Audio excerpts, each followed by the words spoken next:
तो हेलो भाई लोग, कैसे हैं आप। मेरा नाम अजय और आज की इस वीडियो में आपको बताने वाला हूँ क्लास 12 मैथमेटिक्स चैप्टर नंबर 1 है, जिसका नाम है संबंध एवं फलन। इंग्लिश में बोले तो रिलेशन एंड फंक्शन।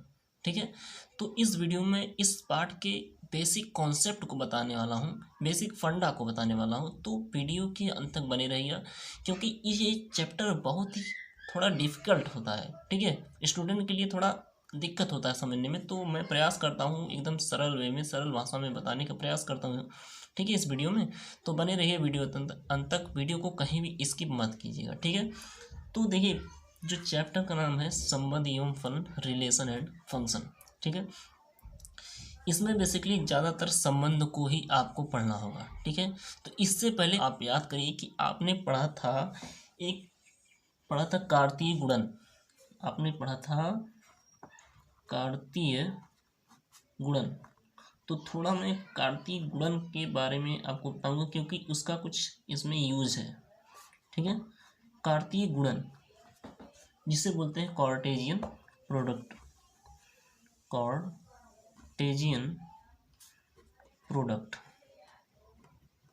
ठीक है, इसे बोलते हैं कार्टेशियन प्रोडक्ट। देखिए, कार्टेशियन प्रोडक्ट में क्या था, यदि कोई अवयव आपको दिया है, मान लीजिए कोई अवयव आपको दिया है 1 2 3, ओके, ये कोई अवयव आपको दिया है, और दूसरा अवयव कोई आपको दिया है बी, मान लीजिए लिखा है आपका 2 4 5। ठीक है, ये दिया है आपको। अब आपको कार्टेशियन प्रोडक्ट निकालना है, यानी कि ए क्रॉस बी निकालना है। ए क्रॉस बी आपको यदि निकालना है तो आप किस तरह निकालते थे कि ए का पेयरिंग 2 से कराते थे, यानी कि इसका प्रत्येक अवयव का पेयरिंग इसके प्रत्येक अवयव से कराते थे। जैसे एक का पेयरिंग पहले मैं 2 से कराता हूँ, 1 कामा 2 हो गया। फिर इसी एक का पेयरिंग हम 4 से कराते हैं, 1 कामा 4। फिर इसी एक का पेयरिंग 5 से कराते हैं, 1 कामा 5। यानी कि एक का पेयरिंग प्रत्येक अवयव से मैंने कराया है। ठीक है, इसी प्रकार ये तो एक वाला कंप्लीट हो गया। अब 2 का पेयरिंग प्रत्येक अवयव से कराएंगे। देखिए, जैसे 2 कामा 2, ठीक है। अब 2 का पेयरिंग 4 से, 2 4, ओके। फिर 2 का पेयरिंग 5 से, 2 5, ये तो मैंने करा दिया। अब फिर 3 बचा, तो 3 का पेयरिंग बार बार कराइए, 3 कामा 2, 3 कामा 4 एंड 3 कामा 5। इस तरह हम निकालते थे कार्टेशियन प्रोडक्ट। ठीक है, अब देखिए यहाँ पर अगर मैं लिखूँ इसमें से, या फिर हम लिख सकते हैं A comma 2 belongs to A cross B. तो ये चीज़ क्या लिखा हो इसे समझना होगा। इसका मतलब ये है कि ए क्रॉस बी में 1 कामा 2 ऑर्डर पेयर है। ए क्रॉस बी 1 कामा 2 ऑर्डर पेयर है। अगर इसमें मैं बताऊं तो इसमें हम लिख सकते हैं उसी प्रकार ए मतलब 2 बिलोंग्स टू ए। इसका मतलब ये है बिलोंग्स टू, इसे पढ़ते हैं बिलोंग्स टू। ठीक है, इसे पढ़ते हैं हम बिलोंग्स टू। अब देखिए, जैसे 2 बिलोंग्स टू ए लिखा है, इसका मतलब ये है ए अवयव मतलब ए में 2 स्थित है। अवयव ए में मतलब समुच्चय ए में अवयव 2 स्थित है। अब समुच्चय ए है, इसमें 2 स्थित है, देख लीजिए। यही मतलब है बिलोंग्स टू का, मतलब यही संबंध दर्शाता है। ठीक है, मेन मकसद यही है बिलोंग्स टू का मतलब। ठीक है, ये चीज़ हो गया। अब देखिए, अब बढ़ते हैं हम अपने चैप्टर में, जो नाम है संबंध, रिलेशन। ठीक है, अब देखिए रिलेशन, संबंध, इसे इंग्लिश में बोलते हैं रिलेशन। ओके, अब देखिए रियल लाइफ में तो आप रिलेशन जानते होंगे कि रिलेशन होता क्या है। जैसे थोड़ी देर के लिए मैं बता दूं, ये है पिता और ये है पुत्र, यानी कि ये है हमारे पिता और ये है सन या पुत्र। ठीक है, तो इन दोनों में कौन सा संबंध है, पिता और पुत्र का। इन दोनों में कौन सा संबंध है, पिता और पुत्र का। ये तो हुआ सिंपल लाइफ हमारा। संबंध। फॉर एग्जांपल एक और ले लेते हैं, मान लीजिए ये एक मदर है, ठीक है, और ये एक है डॉटर, ठीक है। तो इसमें कौन सा संबंध है? माता और बेटी का, ठीक है, यही संबंध है। तो यही इसी को कहते हैं संबंध। ये तो रियल लाइफ संबंध हो गया। अब हम लेके चलते हैं आपको गणित में जो संबंध होता है, ठीक है, संबंध। अब देखिए थोड़ा और एक दो एग्जाम्पल ले लेते हैं। जैसे गणित में थोड़ा बढ़ते हैं, जैसे लिखा है ए बी जो है BC पर लंब है। तो ये क्या है? इसमें कौन सा संबंध है? इसमें लंब होने का जो है हमारा, इसमें लंब होने का संबंध है। यानी कि AB जो है BC पर क्या है? लंब है भैया। इसमें लंब होने का जो हमारा संबंध दिखाया गया है, तो इसी को कहते हैं संबंध। अब और डीप में चलते हैं, संबंध होता क्या है। मान लीजिए मैथमेटिक्स में, मतलब अब मैथमेटिक्स तो पढ़ ही रहे हैं, अब चलते हैं जो हमारा इसमें यूज होगा। मान लीजिए कोई अवयव मैंने ले लिया, A बराबर 1 2 3, ठीक है। मैंने इसके ऊपर A क्रॉस B को दिखाया था। अब हम कराएंगे A क्रॉस A, ठीक है, A cross A। A cross मतलब A का मान हमारा है 1 2 3, 2 बार मैंने ले लिया है, ठीक है। अब हम कराएंगे A cross A, Cartesian product कराएंगे A क्रॉस A, ठीक है। अब कराइए 1 कामा 1 1 कामा 1 और 1 कामा 2 फिर 1 कामा 3। मैंने 1 का साथ तीनों को करा दिया, 1 कामा 1 फिर 1 कामा 2 फिर 1 कामा 3। अब इसी को फिर 2 से कराएंगे, 2 कामा 1 2 कामा 2 एंड 2 कामा 3। 3 से कराएंगे, 3 कामा 1 3 कामा 2 और 3 कामा 3। ये होगा हमारा ऑर्डर पेयर। ये जो दिखाया गया है, ये इसे बोलते हैं order pair. Order pair Hindi में बोलते हैं क्रमित युग्म, क्रमित युग्म बोलते हैं, ठीक है। ये तो हमारा हो गया। अब देखिए, अगर इसी A क्रॉस A एलिमेंट जितना भी ऑर्डर पेयर है, इसमें से अगर हम कुछ निकाल लें, सपोज दैट 1 कामा 1 मैंने निकाल लिया, 1 कामा 3 निकाल लिया, ठीक है। फिर हम निकाल लिया 3 कामा 3 निकाल लिया, ठीक है। फिर हमने निकाल लिया 2 कामा 2, इतना एलिमेंट निकाल लिया और इसे किसी संख्या R से प्रदर्शित, आप कुछ भी संख्या से कैपिटल लेटर से प्रदर्शित करते हैं। एक चीज़ मैं आपसे बताना चाहूँगा, जैसे कोई होता है प्रधानाचार्य, ध्यान से समझिएगा, और फिर एक होता है उप प्रधानाचार्य। उप प्रधानाचार्य, तो इसमें से कौन बड़ा होता है? भाई प्रधानाचार्य बड़ा होता है। उप प्रधानाचार्य क्या होता है? प्रधानाचार्य के कुछ कार्यों को ये ग्रहण करता है और ये मतलब उनके कुछ कार्यों को ये करता है या उनके कुछ कार्यों को ले लेता है। उप प्रधानाचार्य यानी कि छोटा होता है। तो यही आप समझिए कि जो सेट दिया गया है, समुच्चय दिया गया है, इसमें में से कुछ एलिमेंट मैंने निकाला है, ये समुच्चय था, कुछ एलिमेंट निकाल लिए, ये हो गया उप समुच्चय, ठीक है। ये बड़ा है भाई प्रधानाचार्य है, ये हो गया उप प्रधानाचार्य। तो इसी को मैथ में ये समुच्चय है, इसको में से कुछ एलिमेंट मैंने निकाल लिया, ये हो गया उप समुच्चय। इसे मैंने 8 से डिनोट कर दिया, ठीक है। ये हो गया हमारा। अब देखिए, अगर हम कहना चाहें कि R जो है A क्रॉस A का एक उप समुच्चय है, तो इससे मैथमेटिक्स में हम किस तरह लिखेंगे? देखिए, हम लिखेंगे R subset of A cross A। इसे हम पढ़ते हैं सबसेट ऑफ, ठीक है, सबसेट ऑफ। तो इसे पढ़ेंगे R subset of A cross A, यानी कि R जो है, R पूरा है A क्रॉस A का एक उप समुच्चय है। ये उप समुच्चय का चिन्ह है, ठीक है। इससे पहले मैं ऊपर बिलोंग्स टू बताया था, यानी कि वो संबंध का है, ठीक है। ये रहा इसके कुछ बेसिक कॉन्सेप्ट, और भी हैं इसमें। अब देखिए, तो संबंध के बारे में हो गया, ठीक है, ये हो गया संबंध के बारे में। अब काइंड्स ऑफ रिलेशन पढ़ेंगे, यानी कि संबंधों के प्रकार, ठीक है। देखिए, अब हम पढ़ेंगे संबंधों के प्रकार। संबंधों के प्रकार, okay. Kinds of relation, kinds of relation पढ़ेंगे।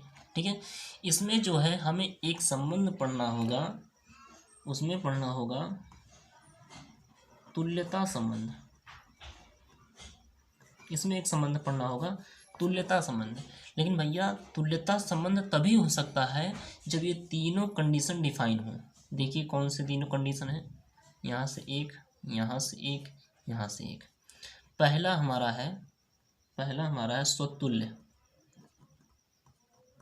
अगर स्वतुल्य संबंध, ठीक है। दूसरा हमारा है सममित संबंध, सममित संबंध, ठीक है, ये हो गया सममित संबंध। तीसरा संक्रामक, संक्रामक संबंध, ठीक है, संक्रामक संबंध। अगर ये तीनों संबंध मतलब ये तीनों संबंध सही हैं तो इन्हीं तीनों संबंध का योग को तुल्यता संबंध कहा जाता है। ठीक है, अब भाई तुल्यता संबंध जानने के लिए हमें इन तीनों संबंधों के बारे में तो जानना होगा। तो चलिए बारी बारी से इन तीनों संबंधों के बारे में हम पढ़ते हैं। पहला है स्वतुल्य संबंध, स्वतुल्य संबंध, ठीक है। इसे बोलते हैं रिफ्लेक्सिव, रिफ्लेक्सिव इसे बोलते हैं, ठीक है। साथ साथ इंग्लिश जानते रहिएगा, ठीक है। ये तो हो गया हमारा स्वतुल्य संबंध। अब स्वतुल्य संबंध में क्या कंडीशन दिया हुआ, ध्यान से देखिए। इसको जानने के लिए हम उस पीछे जो मैंने कि जो आर का मान निकाला था उसे लेके चलेंगे। मैंने निकाला था 1,1, ओके, 1,2, फिर निकाला, मैं एक बार देख लेता हूँ, ठीक है। 1,3, 3, 3, 2, 2, ठीक है। 1,3, 3, 3, 2, 2, ये मैंने निकाला था। 1,2 नहीं था लेकिन रख सकते हैं, कोई दिक्कत नहीं है, ठीक है। ये तो मैंने आर का मान निकाला था। अब यही इसी आर से हम समझेंगे कि तीनों संबंधों के बारे में। अब स्वतुल्य संबंध क्या कहता है, वो कहता है अगर ए बिलोंग्स टू कैपिटल ए के लिए, ये A, बिलोंग्स टू आर हो, तब ये स्वतुल्य संबंध होगा। अब इसका मतलब समझिए, देखिए A, है, ये कामा ए, यानी कि दोनों क्या है, ए है। यानी कि अब देखिए इससे पहले यहाँ से यहाँ तक रहने दीजिए, लिए से यहाँ से रहने दीजिए, पहले इतना देखिए A, बिलोंग्स टू आर। मतलब इसका ये हुआ कि आर में, संबंध आर में A, अवयव स्थित है, ठीक है। ऑर्डर पेयर में दिए गए तो ऑर्डर पेयर में हम समझेंगे, ठीक है। संबंध आर में A, स्थित है। अब A, के स्थान पर कोई भी अंक, चर, अचर कोई भी हो सकता है, कुछ भी हो सकता है। यानी कि जो मान इसका रहेगा वही मान इसका रहेगा, क्योंकि A दोनों है, ठीक है। तो देखिए है 1, दोनों 1, 2 नहीं होगा क्योंकि अलग अलग हैं। अगर यहाँ A भी होता तो हो सकता है। यहाँ 1, दोनों हैं, यहाँ से लिखेंगे, हम इसे लिख सकते हैं कि A, बिलोंग्स टू आर है, यानी कि आर में A, स्थित है। For all A belongs to R. अब यही चीज़ आप अगर समझ लेंगे तो आपका सवाल हल हो जाएगा। यही बहुत लोगों को नहीं समझ में आता। अब थोड़ी देर के लिए आप इसे भूल जाइए। फॉर ऑल क्या है, इसे बोलते हैं फॉर ऑल, ठीक है, इसे फॉर ऑल बोलते हैं। अब यहाँ से देखिए इसका पहले मतलब समझिए। ये दिया हुआ है कि ये रिलेशन आर में A, स्थित है भाई। फिर क्या कह रहा है, फॉर ऑल। फॉर ऑल का मतलब फॉर ऑल यानी कि सभी के लिए, मतलब ये जो अवयव दिए गए हैं इन सभी अवयवों के लिए आर में A का मान स्थित है। आर में A का मान स्थित है, ए मतलब सभी के लिए, सभी का कंपैरिजन में आर में A का मान स्थित है। ये चीज़ें दिया गया है फॉर ऑल का मतलब, ठीक है। ये हो गया। अब देखिए इससे A, यानी कि अब एक उदाहरण यहाँ पर लिख सकते हैं। 1, belongs to R for all A के स्थान पर, चूंकि A कितना है, 1 बिलोंग्स टू आर, तो यहाँ से लिखेंगे अतः ये क्या है, स्वतुल्य है, स्वतुल्य है। ओके, ये कैसा है, स्वतुल्य है। ये हुआ रिफ्लेक्सिव के बारे में। अब पढ़ते हैं हम सम्मित संबंध। सम्मित संबंध, ठीक है, इसे बोलते हैं सिमेटिक। ओके, तो ध्यान से पढ़िएगा क्योंकि बहुत ही इम्पोर्टेंट है ये चैप्टर, ठीक है।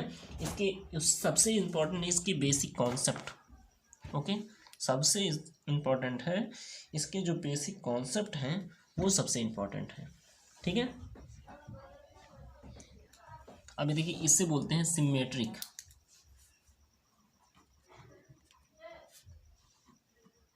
ठीक है, सिमेट्रिक इसे बोलते हैं। ओके, अब सिमेट्रिक भी हम समझ लेते हैं कि सम्मित संबंध आखिर होता क्या है। इसके लिए भी कुछ कंडीशन डिफाइन किए गए हैं। इसके लिए भी आर का मान यही लेंगे, इसी को हम आर का मान लेंगे। तो आर का मान दोबारा लिख लेते हैं, या नहीं यहीं से लिख देते, हम दोबारा लिख लेते हैं वरना ऊपर चला जाए तो दिखेगा नहीं। तो 1, 1, 2, 1, 3, 3, 3 और 2, 2, ये चीज़ हमारा दिया गया है, ठीक है। अब जो आर के लिए होगा वो होगा अगर A1, A2, ये A1 A2 है, A1 A2 अगर बिलोंग्स टू आर है तो A2, A1 भी बिलोंग्स टू आर होना चाहिए, ठीक है। बिलोंग्स टू आर का मतलब आर में A2 A1, A2 है तो आर ही में A2, A1 भी होना चाहिए। इसे हम लिख सकते हैं for all A1, A2 belongs to R. यानी कि आर में कब लिख सकते हैं जब आर में ये कंडीशन सेटिस्फाई करे। अब देखिए, हम A1, A2 यानी कि अलग अलग अंक लेते हैं। 1, 1 नहीं ले सकते क्योंकि A है, A1 A2 है, तो हम 1 और 2 को मान के चलते हैं, 1 और 2, ठीक है। यहाँ से 1, 2 बिलोंग्स टू आर है, यानी कि आर में 1, 2 है, देख लीजिए 1, 2 है। फिर हमें क्या 2, 1 यानी कि A2 है, फिर A2 यहाँ से शुरू होना चाहिए, तो 2, 1 है, यहाँ से 2, 1 नॉट बिलोंग्स टू आर, यानी कि 2 से कोई भी अंक शुरू नहीं हो रहा है या नहीं हो रहा है। यहाँ से देखिए A1, A2, फिर A2 यहाँ 2 है ना, 2 से शुरू होगा तो A2, A1, ठीक है। तो हमारा जो होगा ये नॉट बिलोंग्स टू आर होगा, क्योंकि A2, A1 भी होना चाहिए, जबकि 2, 1 इसमें कहीं भी नहीं दिख रहा है, तो ये होगा सम्मित नहीं है, सम्मित नहीं है। फिर से देख लीजिए एक बार, A1, A2 belongs to are है तो A2, A1 भी बिलोंग्स टू आर होना चाहिए। यहाँ से देखिए A2, A1 में हमने ले लिया 1, 2, तो 2, 1 भी होना चाहिए, जबकि नहीं है, तभी मैंने लिखा नॉट बिलोंग्स टू। इसे पढ़ेंगे not belongs to, not belongs to R, ठीक है। तो ये सम्मित नहीं है। सम्मित कब होता, जब 2, 1 इस संबंध आर में होता, ठीक है। ये होता सम्मित संबंध। अब बढ़ते हैं अगले संबंध की ओर, जिसका नाम है संक्रामक संबंध। संक्रामक संबंध, ओके, ये हो गया हमारा संक्रामक संबंध। इसे बोलते हैं ट्रांसटिव, ओके, इसे बोलते हैं ट्रांसटिव। इसके लिए भी कुछ अवधारणाएं हैं। देखिए इसमें क्या है, इसमें कह रहा है अगर A1, A2 belongs to are है और A2, A3 belongs to are है तो A1, A3 भी बिलोंग्स टू आर होना चाहिए। तो A1, A3 belongs to are होना चाहिए। ये चीज़ें कंडीशन सेटिस्फाई करे तो संक्रामक संबंध होगा। अब A1, A2 हम लेके चलते हैं किसी भी 1, 3, मान लीजिए अब की बार 1, 3 को ले लीजिए, तो हम ले लेते हैं 1, 3 belongs to R, A1, A2 belongs to R. फिर हमें A2, A3, यानी कि 3 से शुरू होगा, 1, 3, फिर 3, से शुरू होने वाला 3, भी मिल गया, यानी कि 3, बिलोंग्स टू R।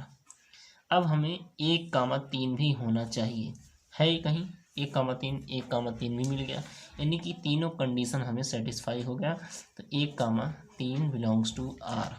ठीक है, तो इसलिए कह सकते हैं कि संक्रामक संबंध होगा, संक्रामक संबंध है। ओके, ये था संक्रामक संबंध। एक बार और देख लीजिए, A1, A2 belongs to R, और A2, A3, A2 के बाद फिर A2 इसमें शुरू हो जाना चाहिए, और A2 के बाद कुछ शुरू होना चाहिए, अब तब A1, A3 ट्रांसटिव होना चाहिए। ठीक है, अब देखिए A1, A2 के लिए अब A12 लिख सकते हैं, A3 हम ले लेते हैं, A3 मैंने ले लिया, 1, 3 बिलोंग्स टू R। अब A2, A3 यानी कि 3 से शुरू होने वाला ऑर्डर पे 3, हो गया। ठीक है, अब 1, 3 यहाँ से देखिए इसी के अकॉर्डिंग A1, A3, तो 1 और 3 होना चाहिए, 1, 3 इसमें है, देख लीजिए। तो इस प्रकार ये हो जाएगा हमारा ट्रांसटिव संबंध। ठीक है, ये रहे इस चैप्टर के कुछ बेसिक कॉन्सेप्ट। अगर आप बेसिक कॉन्सेप्ट को जानिएगा तभी सवाल को लगा पाइए, क्योंकि सवाल तो सभी लगा लेते हैं, बेसिक कॉन्सेप्ट को बहुत कम लोग जानते हैं। तो आशा करता हूँ हमारी वीडियो आपको अच्छी लगी होगी, तो अच्छी लगे लाइक और सब्सक्राइब जरूर होगीगा। मिलते हैं एक दमदार वीडियो के साथ नेक्स्ट वीडियो में, तब तक लिए जय हिंद, वंदे मातरम।